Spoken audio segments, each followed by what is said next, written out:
Very good afternoon.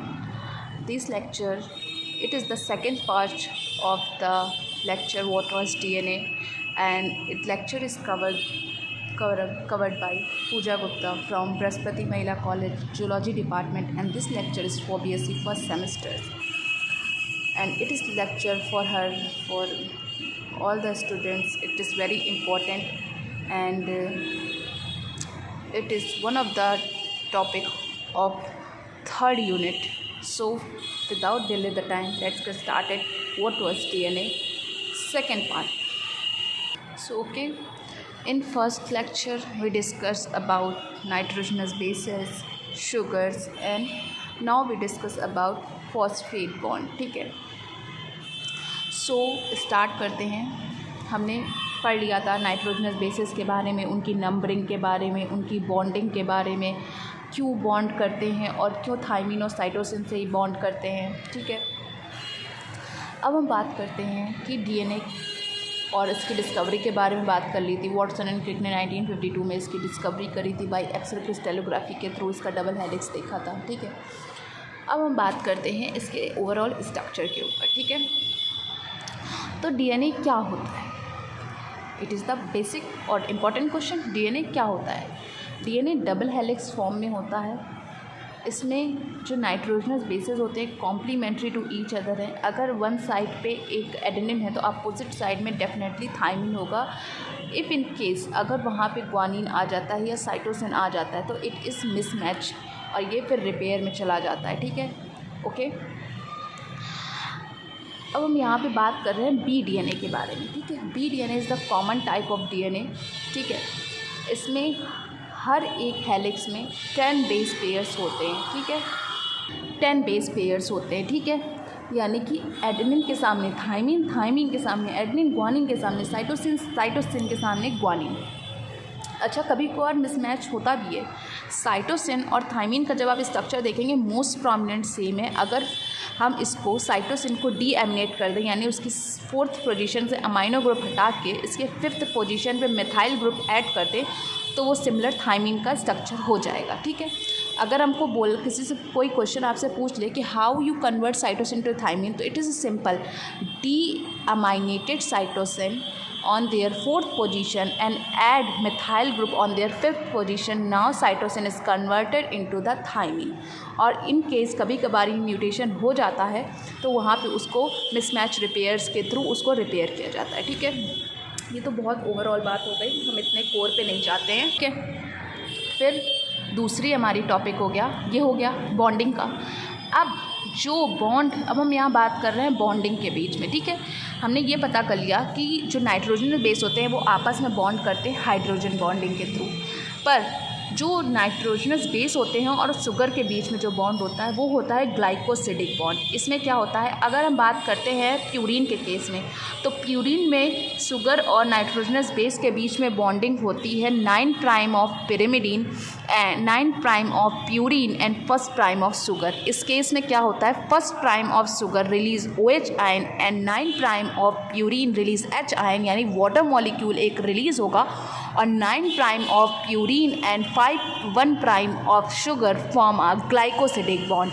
On the other hand, in case of the pyrimidine, 1st prime of pyrimidine release H ion and 1st prime of sugar release OH ion, total release 1 water molecule and form glycosidic bond.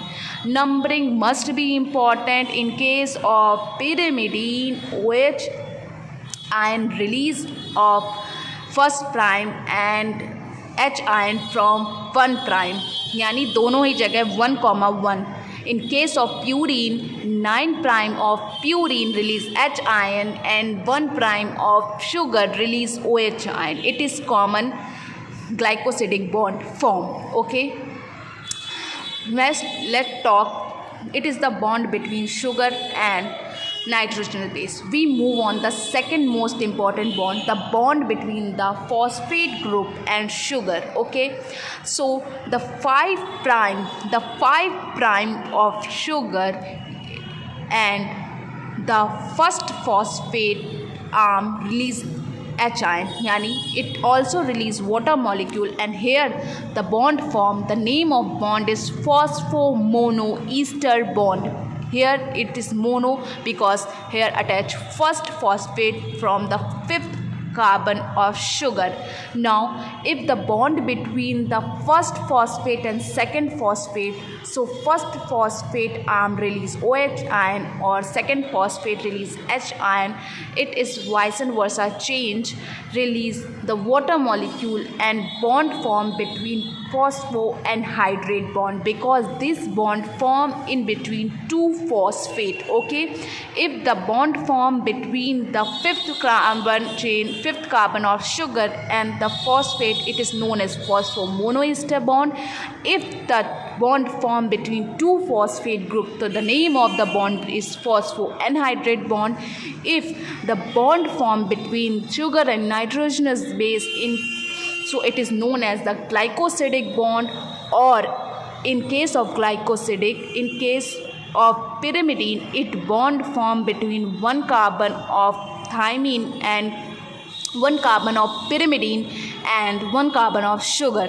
But in case of the purine, it bond form between ninth carbon of purine and first carbon of sugar. Okay, this is the bonds form. Okay, and you always seen double bond in between the nitrogenous base, but they always have a backbone of sugar and phosphate backbone. You clearly seen in this diagram how we arrange the nitrogenous base and their backbone is assembled, are joined together with the phosphate bond. The first carbon attached with the nitrogenous bases and their backbone is formed between the first sugar 3' and their follows second sugar's 5'. They have a phosphate backbone structure and they have interlinked between by phosphodiester bond. It is also known as, just give me a minute, I clearly explained more easy. 3' OH to 5' phosphate. Okay, all the DNA polymerase catalyzed transfer electron transfer always from 3' OH to sugar to 5' phosphate of her is next sugar. So bond form from 5' phosphate to 3' OH. Always remember that the electron transfer 3' OH to 5' phosphate, मतलब first जो sugar है उसके 3' से electron transfer होगा, उसको follow करते हुए जो सेकंड शुगर होगी नीचे वाले नाइट्रोजनस बेस के बैकबोन में उसके 5' फॉस्फेट पे, क्योंकि हमें मालूम है 5' फॉस्फेट जो है वो 5' से 3 फॉस्फेट अटैच हुए हैं, तो 5' फॉस्फेट पे, पर जो बॉन्ड फॉर्म होगा वो फॉर्म होगा 5' phosphate to 3' OH के बॉन्ड पे. ठीक है, for this reaction essentially substance are DNTPs. ठीक है, ओके, ऑलवेज रिमेंबर दैट. ये बैकबोन बहुत इंपॉर्टेंट है. कभी भी कोई चीज़ ऐसे हैंगिंग थोड़ी ना होती है ना कि बस आपने बचपन से पढ़ते आ रहे हैं कि हाँ double bond triple bond double bond, ऐसे नहीं होता है. उसकी बैक भी तो कुछ होती है ना. तो बैकबोन किसकी बनी होती है? शुगर एंड फॉस्फेट की बैकबोन. और आप ये बोलोगे कि मैम एक फॉस्फेट अटैच हो रहा है, बाकी के जो 2 फॉस्फेट थे आपने बताया था, या 3 फॉस्फेट की चेन होती है, इसे ATP बोलते हैं. तो जो 2 फॉस्फेट होते हैं, अगर हम फॉस्फेट्स को नाम दें तो अल्फ़ा बीटा गामा बोल सकते हैं. फर्स्ट फॉस्फेट प्रेफर टू से alpha, second is beta and third is gamma. तो जो अल्फ़ा फॉस्फेट होता है वो कम्युनिकेट करता है between 3' of first sugar and the 5' of second sugar, और जो 2 अल्फ़ा हैं, 2 बीटा गामा फॉस्फेट है वो रिलीज़ हो जाते हैं. और इनके फॉस्फेट के रिलीज़ होने से जो एनर्जी रिलीज़ होती है डेल्टा G = -7, यानी कि पर फॉस्फेट ग्रुप रिलीज़ एनर्जी -3.5. तो ओवरऑल 2 फॉस्फेट्स एनर्जी रिलीज़ होती है -7, और ये हेल्प करती है इस शुगर फॉस्फेट बैकबोन को बनाए रखने के लिए. और ऑलवेज भी रिमेंबर दैट फर्स्ट जो आपका नाइट्रोजन बेस होगा 80% प्रोबेबिलिटी है कि वो एडनिन होगा, 20% प्रोबेबिलिटी है कि वो गुआनिन होगा, और थाइमिन और साइटोसिन के होने की प्रोबेबिलिटी नहीं होती है.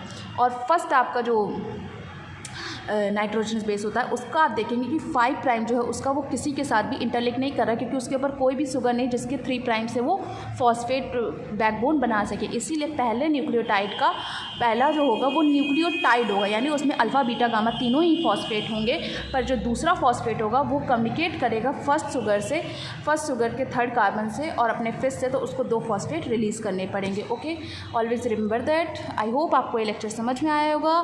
Thank you for give your precious time. Thank you. We meet you tomorrow with new topic.